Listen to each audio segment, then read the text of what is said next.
Welcome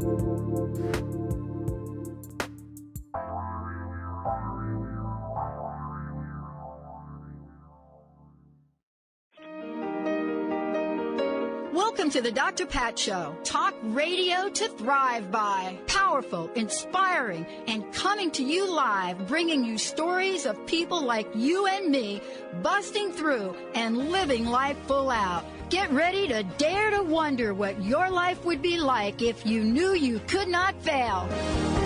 Hey everybody, super duper welcome. Thank you for tuning us in and turning us on. Benny, do I have my mic set up okay with this new setup here? I believe so. Yeah. Okay. Am I like yelling in the mic? Hold on. I got to make an adjustment, right? So one of the things I don't have is, so we do a lot of work, Benny, with our hosts, right? We go out there and we make sure that we get them set up. A lot of folks are using green screens now. It's really kind of cool. And so I decided, okay, we're going to try a few things here on the Dr. Pat Show. And so we're going to fool around with a bunch of things, but I've got some great things planned. One of the things that for me, I love being a teacher and a student at the same time. I like being both. And so one of the things that I realized is that there's so much really cool content we have that lends itself to imagery and pictures and different other things. And so we have this interesting, gotta fix my lip gloss right there. We have this really interesting process we use to make sure we're getting everybody the pictures they need and get them out there to you. And I'm all about the visuals too. I mean, we have great talk radio content, but nowadays a picture is worth 1,000 words. And so we're really honoring that. But one of the things that I think is interesting is that we live in a world of technology. And Benny, I've been talking about our new technology almost being done. It's done. Good. And that's awesome. I know. And we have it in the development mode. And we're going to be working, testing it and getting it ready. And it's fascinating to see how something that is so much a part of you takes on a life of its own. And that leads me to the question today is like, what is it really in our lives that are taking on a life of its own? Well, today we're going to be talking with somebody that has a powerful message about what does it mean to nourish the body, to fuel your spirit, or to balance your life. And that is Danah Mor joining me here today. And she is the author of Shine Brighter Every Day. But when I think about, what this message means, and you start to look at what people are bringing into the world, it's not just about doing all the things we do to create the life we want. It's what are we doing in our minds? What are we thinking? How are we thinking? And what is it that will cut through the sludge or cut through the crust to get you right into the groove of what's important in life? And today, we're going to be talking with her about what is it about the world we live in that we absolutely can control, like that part of ourselves where we can do things that we thought we couldn't do. We can show up differently. We can be different. We can think differently.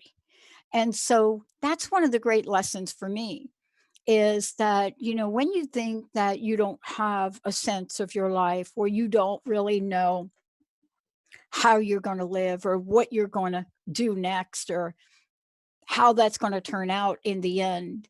The one thing I learned the first time a friend handed me Viktor Frankl's book was basically this.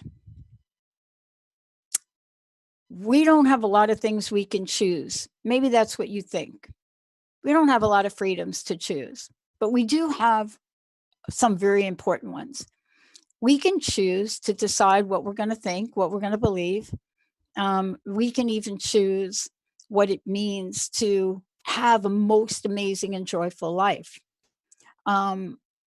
We can choose things that have to do with how we nourish our body, how we nourish our soul. How many days? I was talking to somebody this morning, Benny, one of our hosts, one of our upcoming hosts, and we were talking about how we hold ourselves back from life. And what I mean by that is, how many times have we wanted to step out and maybe we thought we didn't look good enough? Or maybe we thought we didn't have that personality good enough. And so you could probably fill in the blanks, ... not good enough, ... don't have what I need, ... And I can think of in my life many lists that I've put together over my lifetime. But one thing for sure for me is people can't snatch that power that we have within us. They can't snatch it from us. They can attempt to dim the light on it, but they can't really snatch that thing that's inside every single one of us that allows us to be more powerful than we can even imagine. You know, my friend, I had a friend that called me yesterday. Penny, can you imagine this? You ready for this? I had a friend of mine from the Pacific Northwest, let's just say, not Seattle, but the Pacific Northwest, right? Let's just call it the Portland area. And they called me yesterday, and Benny, here's what they asked. You ready? Yeah. Why don't you run for Congress or something? Like, why don't you run for some office? And we're on a little Zoom meeting. And I was looking at her, and I have to tell you, Benny, she was like dead serious. I mean, like, you know how that looked like when you and I are in the studio together and we're like looking at each other. It's like that moment. Remember when Michael Shane was in the studio and like those gemstones and stuff came out of his mouth, right? And it was that moment on my face that was so frozen. I was speechless. And she said, what the heck is wrong with you, Pat? She says, you do a bunch of shows, not here on this network, but you do the Power Up shows, and you're out there and you're talking about women in yellow t-shirts in Portland. Why don't you run for office? And I just said to her, I said, here's the thing. I'm not called to do that. That's not what helps. That's not what makes me feel like shining brighter. I love to write letters to both of my senators. I love to write letters to Congress. I love to call, the Speaker of the House and the Speaker of the Senate. And I love to leave like a million gazillion messages on their phone, like, dude, what do you think you're doing? So I pick up the phone and I make those calls. But I've always done that. I mean, I'm from New York. I'm from a very burn your bra, Gloria Steinem. I'm going to mention a few names. Some of you young people are going to be like, oh, she is like so old school. Bella Abzug, Google that woman.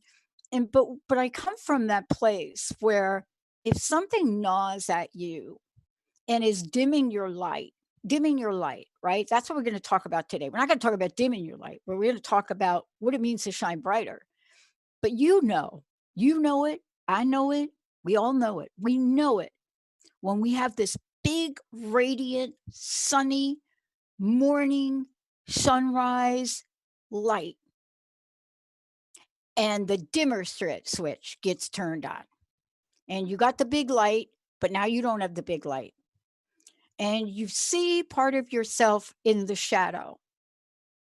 And today we're going to be talking with someone that says, and I believe her, and this is how I live my life today. But honestly, if she were my coach like 30 years ago, probably would have been able to run for Congress because we didn't know what we didn't know 30 years ago. What we know now is that we have ways that affect our bodies and affect our energy, and it has to do with food, It has to do with what we take in our minds, and it has to do with the very foundation that might become rocked. But are we going to give our light away? Are we going to decide to let somebody put their hand on your dimmer switch and turn that thing down? And I'm saying, my guest today, Ms. Moore, says, no way. Let's take a short break. We'll be right back. We're going to get right at it. We'll be right back.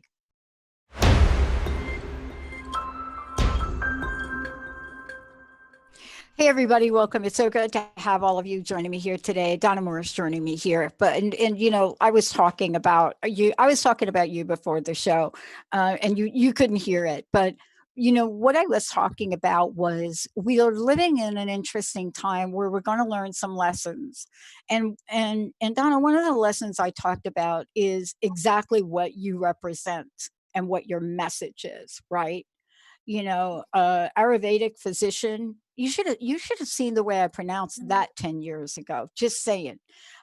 Certified health educator, but more than that, you are like me. You know, we have been called optimists. Now, you have a really cool phrase, passionate optimist.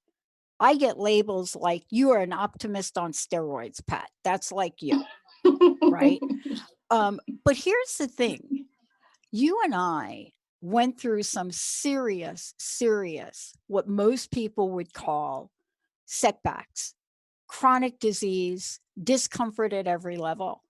And and now you've got this fantastic book, which I was talking about, Shine Brighter Every Day.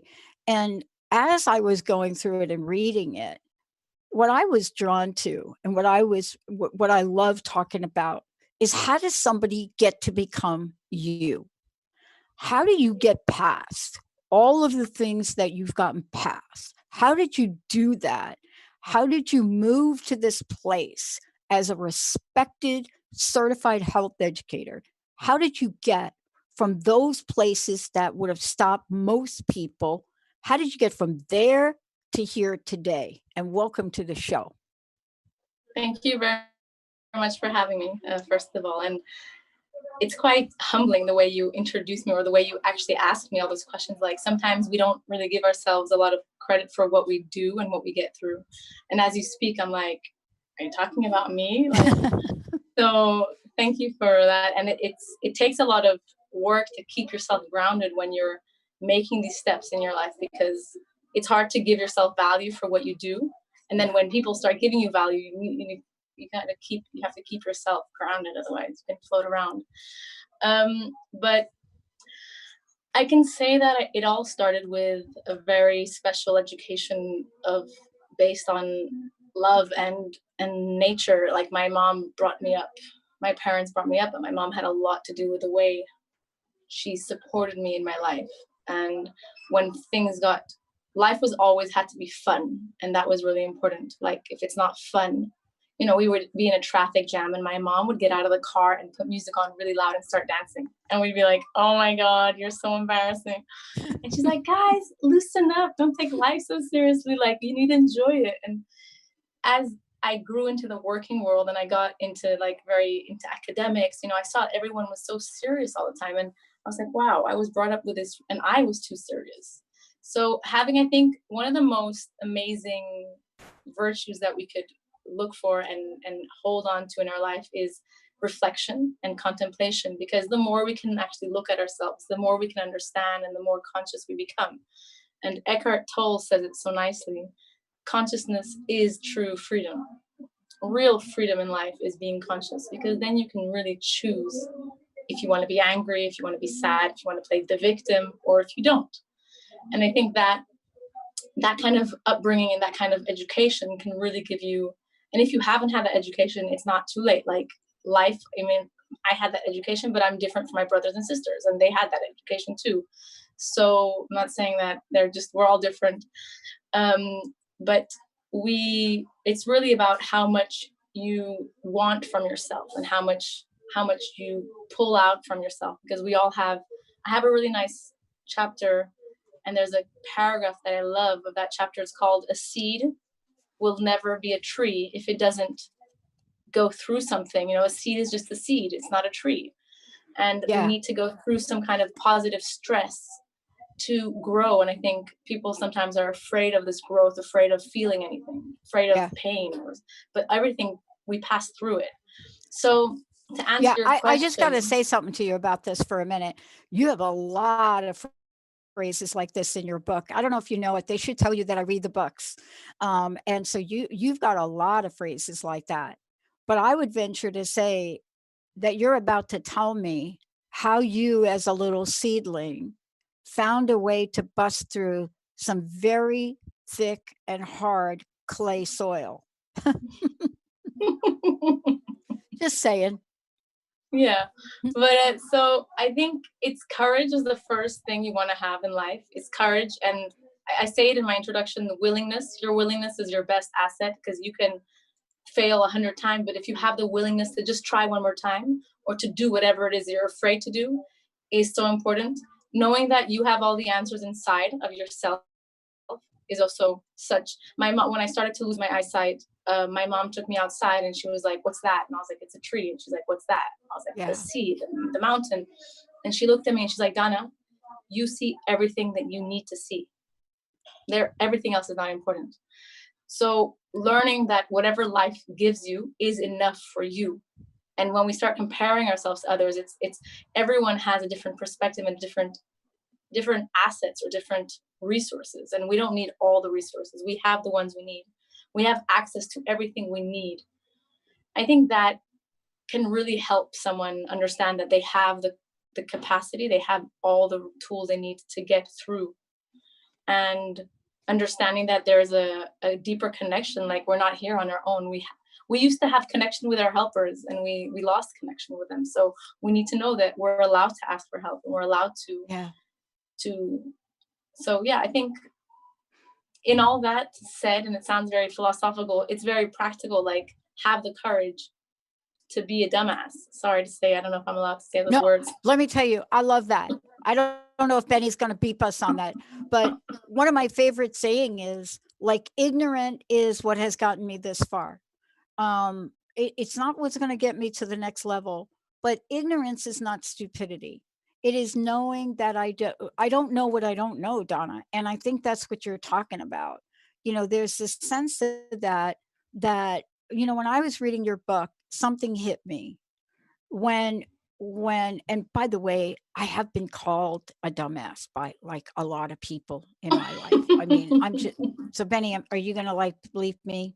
Okay. I don't know if I should be bleeped or not. Okay, but the repetitive nature, maybe we could just scale back. Okay, I won't say it anymore. DA. So I've been called a DA. Thank you, Benny. For a lot of years of my life. I mean, I'm kind of like you in that that's a phrase that somebody might give me because I don't seem like I know things, because I contemplate things and I ask questions. But there's something in the book you wrote, Danah, that I want to that really talks to what you're saying, and I want to hear how you got past that, how you broke through this clay, right? We should start like a Facebook group, like the DA group. No? Oh, I'm going to get so many emails from this because that is not positive self-talk right there. Okay, I'm sorry. But you talk about traveling to find myself. Traveling to find myself. And you literally did that. But when I saw it, I took it metaphorically. And yet, have you found yourself? Well, I think that the first thing that I learned is you don't need to travel physically to find yourself, but you definitely do need to travel. And the benefit in some cases, like a lot of people, and I'm talking from my own person, like my own experience. When I was like a teenager, I used to travel a lot. When I was 15, I traveled alone, and I traveled to escape. But I would find myself in the exact situations that I had at home. And I was like, how is this possible? Like, I've been here for 2 weeks. How could have I created the same exact problems? And I was like, okay, so I learned like at age 15, I was a little bit ahead of my time, that I was like, okay, it's not about traveling. It's about changing yourself. So although I did travel, what I loved about traveling was that it put me out of my comfort zone. And that is the secret. So it's not about you have to travel, because if you travel and stay in your comfort zone, you're not doing anything for yourself. Like you got nothing. Like the whole point is getting out of your comfort zone. That's where you're going to learn. That's where you're going to take yourself out of the areas that you know. That's where you are going to be like, the aha moments are when you're out of your comfort zone. And so if you're going to travel alone, you will find something. If you're going to travel with your friends and go to the same places and be safe, then traveling is not gonna. So I loved traveling because I would travel alone and really put myself out of my comfort zone in situations where I had to find resources, create new resources. And that kind of forced me into new environments. But the secret is getting out of your comfort zone. And I prescribe getting out of your comfort zone, but specifically. So, okay, so you're gonna go to a dance class and you're gonna dance with a partner. Oh my God. And you're gonna go to Not salsa that. class. Not that. So no, well, here in Portugal, where I am right now, we have very nice dance schools and very friendly. So I'm sure that exists, but that is a prescription that I have given. And I think getting out of our comfort zone is so liberating, because we have to be present in the actual moment. Yeah. Which is so different from the way we live our day-to-day life. Yeah. So it's quite. Well, let me just take this back, just so you know. We're going to go to a short break here in a minute, but just so you know, I grew up. Okay, this is odd. I grew up with a very, very strong affinity for the Latin dance. Now, it didn't make sense in my family. It didn't make sense until I got older. But I'm telling you, when my friends say, let's go dancing, do we want to take lessons? I'm saying, yeah, let's go. I want to learn Latin ballroom. Let's go to Latin ballroom. They look at me like, what? Like, really? And they call you a DA? And they're like, okay, like my hair like even looks like a DA. But they're like, we're going to go country and two-step. I'm saying, no, come on. We got to go do the Latin music. Come on. So I find out before my uncle passes away, and he's like, come on, Patricia, come on. And I'm saying to him, I don't understand. I got all these relatives with my last name in South America. I say, Uncle Ralph, come on. They got my last name and they're in South America. And I said, I don't understand. We have a really odd last name, South America. He says, Patricia. Okay, you always know you're going to get in trouble, right? Like when people like call you like by your whole name. And so he's like, okay, so here's the secret. He said, that's where your grandfather was first. And your grandfather had a brother. I said, oh, my grandfather had a brother? Why doesn't anybody in the family know that? That's a DA right there. And so, where's the brother? Oh, he went to Brazil. Oh, okay. Because I started to get emails in Portuguese. Wow. Yeah. Like all I knew was one of the words was familia. And I answered this person, no, I got nothing in Brazil. And then that's when my uncle told me. But the plot gets thicker. And this has to do with your book. You got to nourish your body. You got to feed your spirit. You got to balance your life. And there are so many aspects of this I want to talk about when we come back about what you've written in the book, because I didn't learn this the easy way. But here's the thing. Secrets are killing us. They're killing us. They're making us put food and drugs in our bodies that we did not even understand. We're going to take a short break. When we come back, we're going to talk about what does nourish your body look like? What does that part of that look like so that you burn so brightly, you're going to need 100 pair of sunglasses. We'll be right back.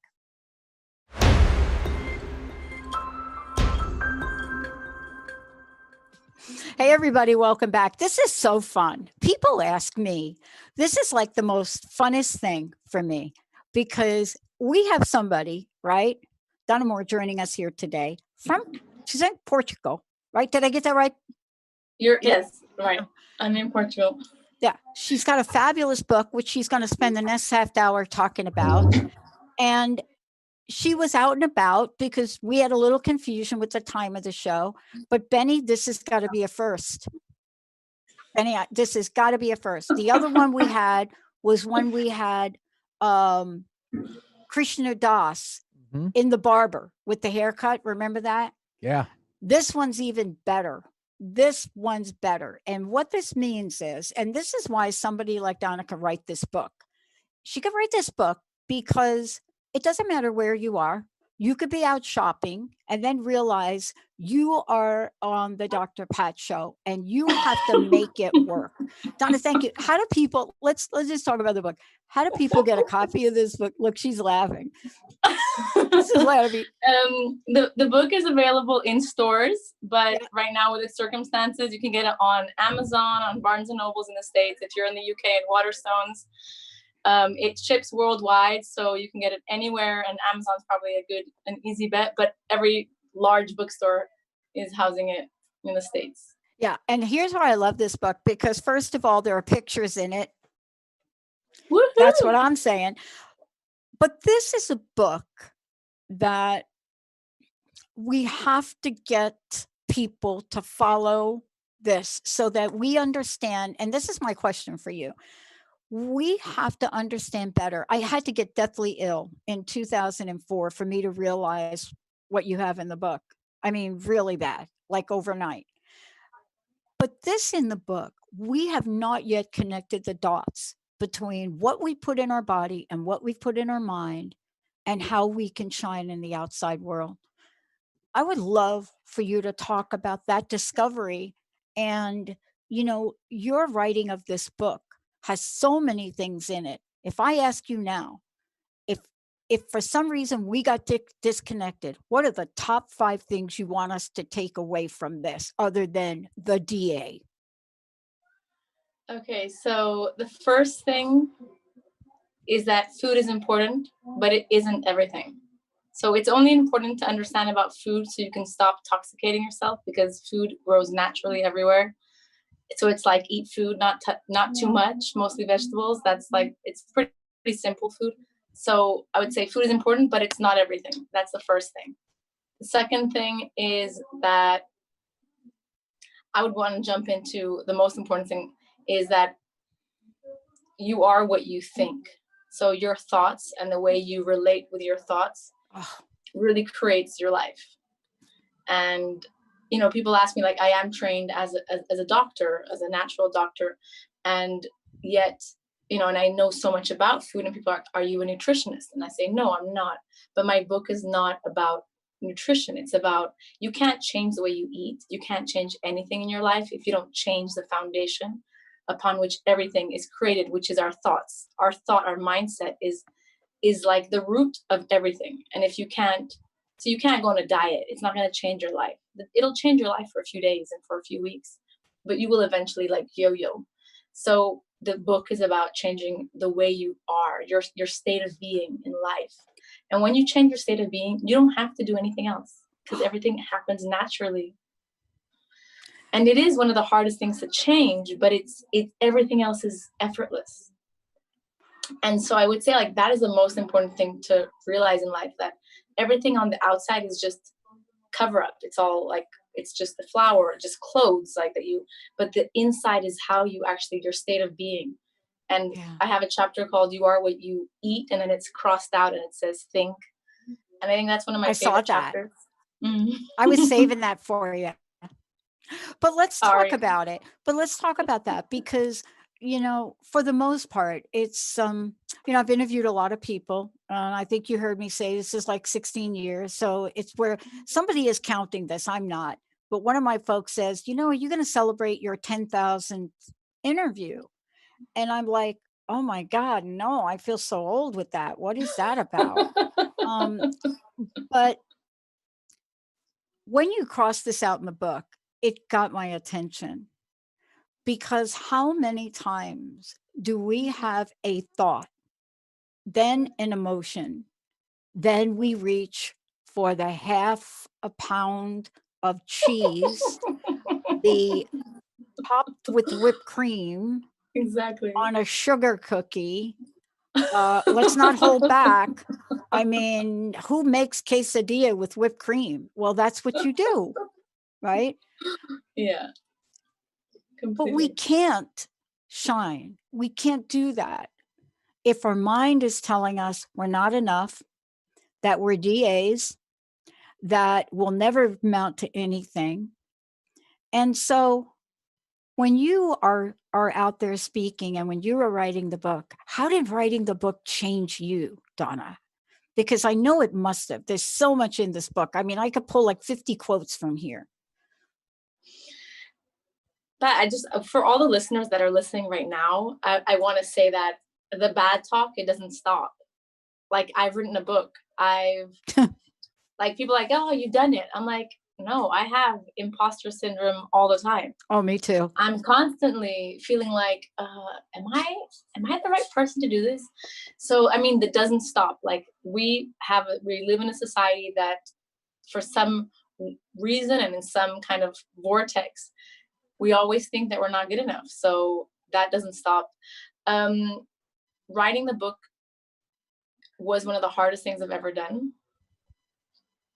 When I started it and I was like quarter way through, I was like, what did I get myself into? I was like, oh my God. Oh, please don't scare me because my gosh, I mean, you don't know how many PR people are like, when are you going to write your book? You got to write your book. You got to write your book. Now I'm like, oh my gosh, like quarter of the way through, I'm going to like go for the quesadilla now.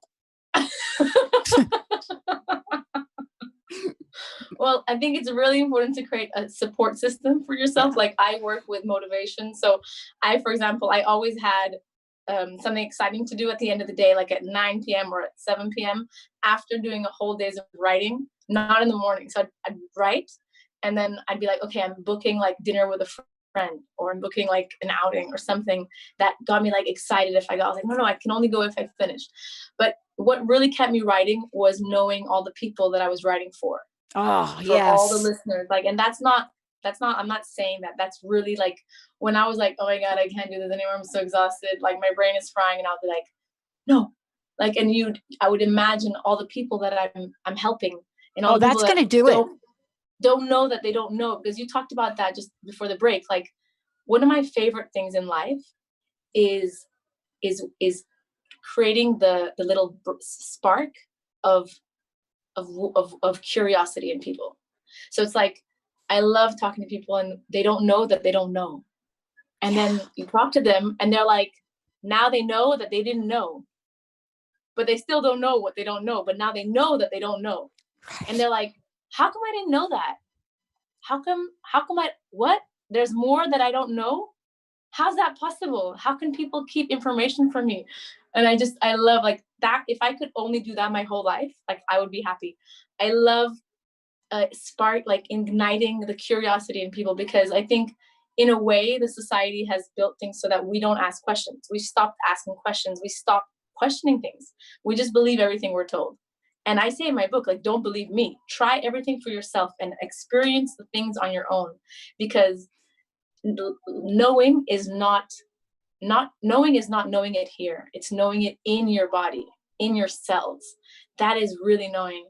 So just the excitement of, oh my God, I need to finish this because it's going to be so exciting when it's done. Then I can really like have a manual that I can give to people. And Pat, I wrote this book. One of the reasons it was so tough to write was because I wanted one book with everything. It's really hard to find a book that has everything in it. Like, you have a book about enzymes. There's a book about the anti-cancer diet. You got a book about pH. I was like, you have a book about meditation. You got like a book about exercise. Like, and I was like, no, I don't want people carrying 12 books around them. Like, I want them to have everything in one book.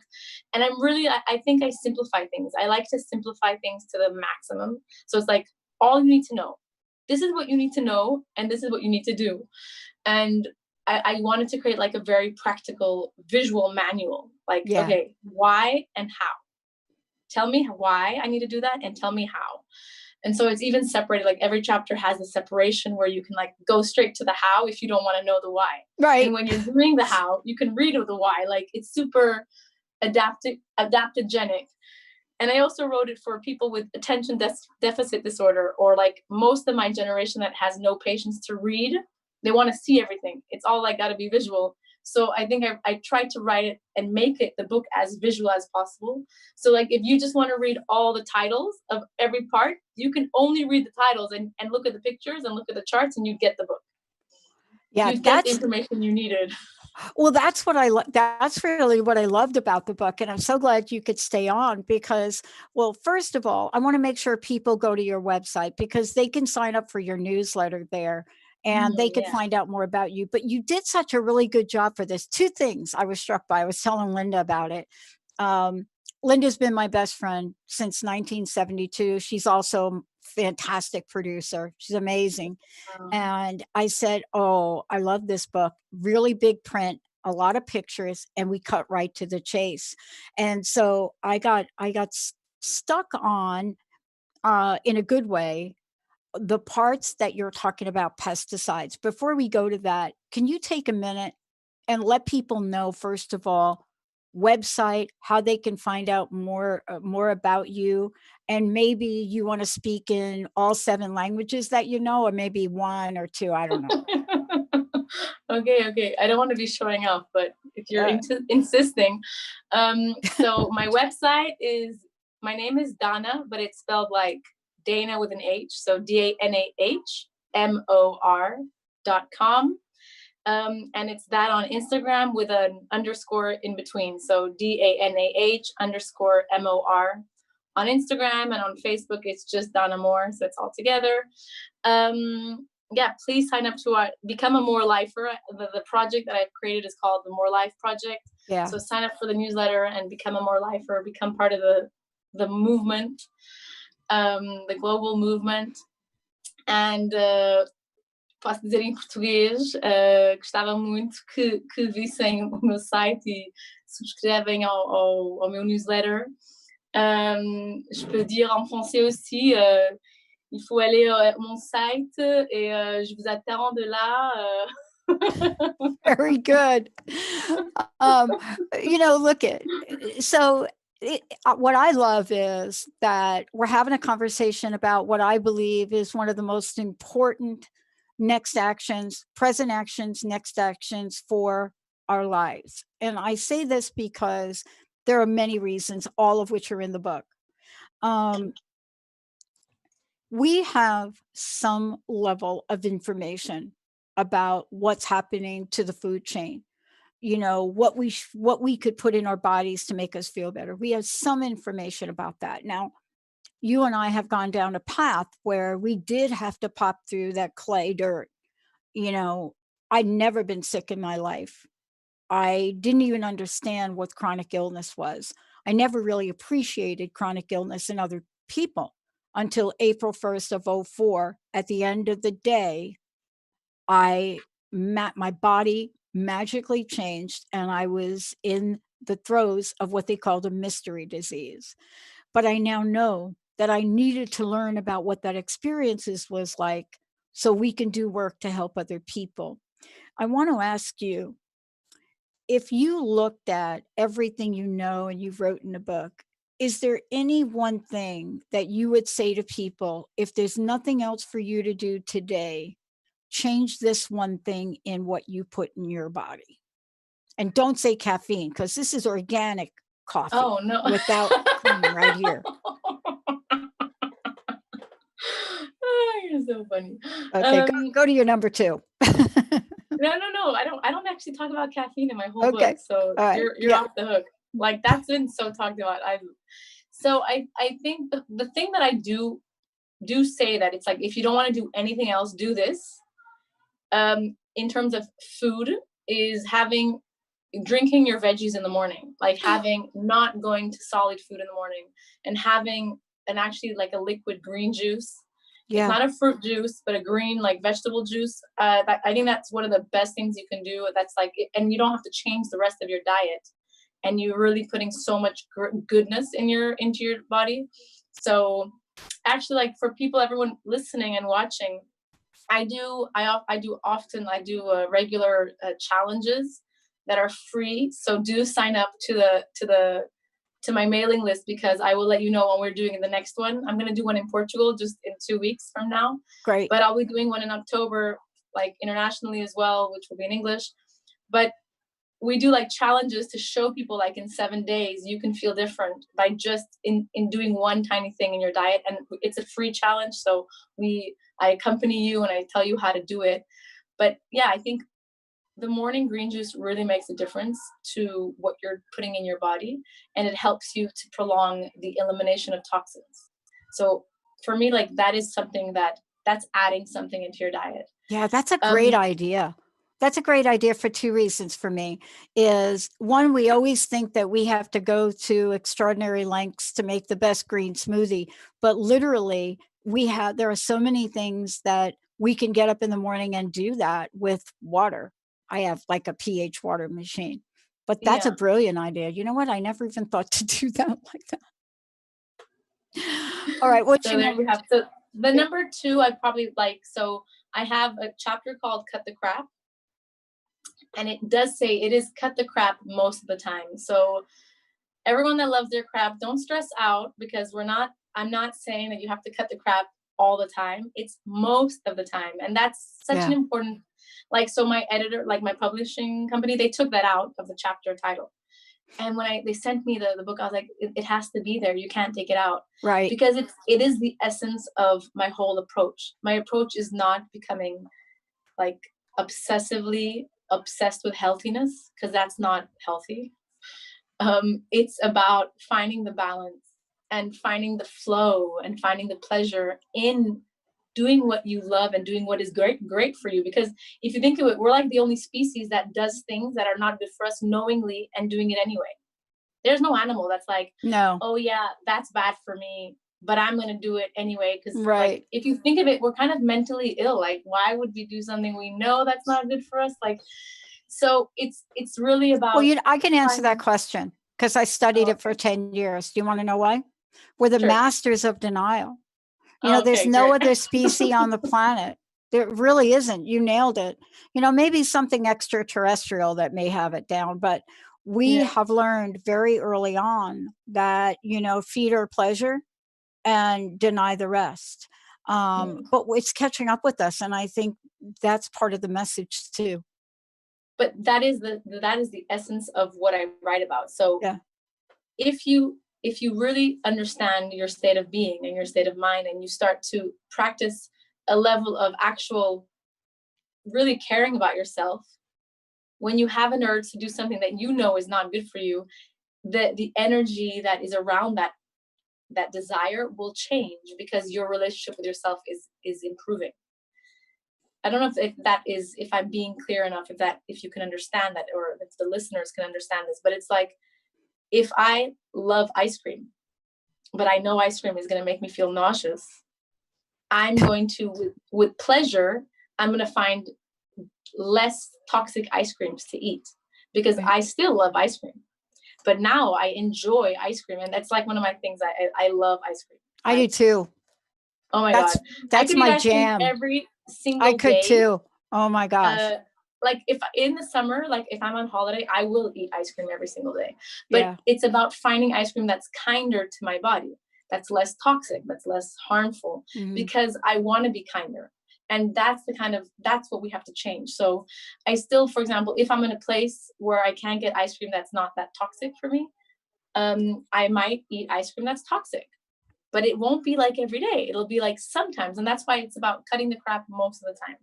So coming back to your question, Pat, cut the crap. I think that if we're going to do only like 3 things in our life, or 4 things, or whatever you said, 5, the first would be like introduce a drink in the morning where you're drinking your produce rather than eating solid food. The second would be remove like 3 of the most inflammatory foods from your diet. Just say bye to them, because they're really not helping you. And there's so many better alternatives that are delicious and so tasty. Do you want me to say what they are? Yeah. So I won't start with the worst one, because that one is like a huge thing. Go ahead. Come on. I would say dairy and gluten are the very inflammatory. Absolutely. But the most of all of those is sugar, and sugar is such a thing. Like I had such a toxic love affair with sugar for thousands of years. I can still say that I still have a certain relationship with sugar, that I'm not, but I am so much better. Yeah. Because I can actually go to an ice cream store, look at the ice cream and be like, like I'll go to the store and I'll be like, look at it, and I'm like, oh, it looks really nice, but I don't need it. You're right. Even though I was wanting it. But it's like, that's what it's about. It's not about making yourself feel like you're not allowed. Like I would go to the ice cream store, go there and look at the ice cream and be like, okay, so you want to get an ice cream? And then I'm like, you know what? I don't think I need one right now. I'm okay. Yeah. Yeah. But it's about allowing yourself to, it's not about like, okay, you're not allowed. It's really about allowing yourself to, and understanding, like I have a chapter that's called It's Not All About Food, chapter 12. Yep. I really love that chapter because it gives you tools to understand what you're actually really craving. What are you craving when you crave sugar? What are you craving when you crave a quesadilla with whipped cream? What is happening in your body? Now, look, I bet you're going to go out and try that. I bet you're going to go out and try that. But you see, that chapter in the book that you're referring to, Danah, is really important because I found myself, I'm 90-10 when it comes to gluten. But I grew up in a Mediterranean family, and now I know I grew up like half Mediterranean, half South American. But this craving for bread, that was the thing, like Italian bread or French bread or something like that, the hot. And so I was reading this chapter and I'm like, oh, I know why.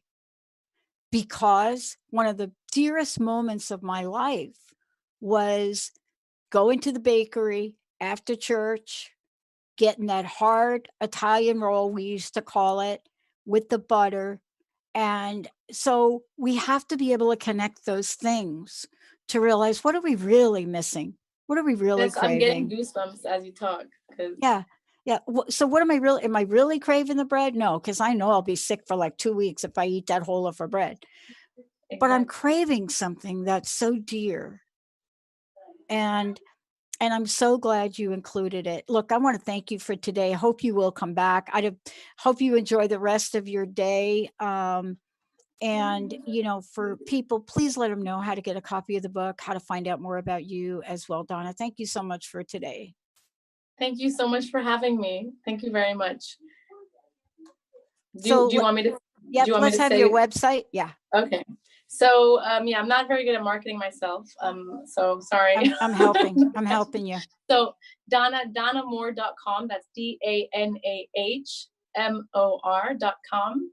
And on my website, you can please sign up to my newsletter. I love connecting with people around the world. Like, I am a people person. So this whole thing of COVID, not being able to travel and meet people is like, I really love meeting you. So please sign up, send me a message. Tell me what you think about the book. Send me your feedback.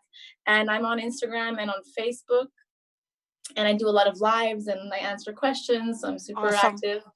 So we'll get all that from their newsletter. So we'll do that. Okay, perfect. All right. Perfect. Danah, thank you for today. And I just want to leave everybody with something from her book. And it's this: you, the boss. Let's take a short break, everybody. We'll be right back.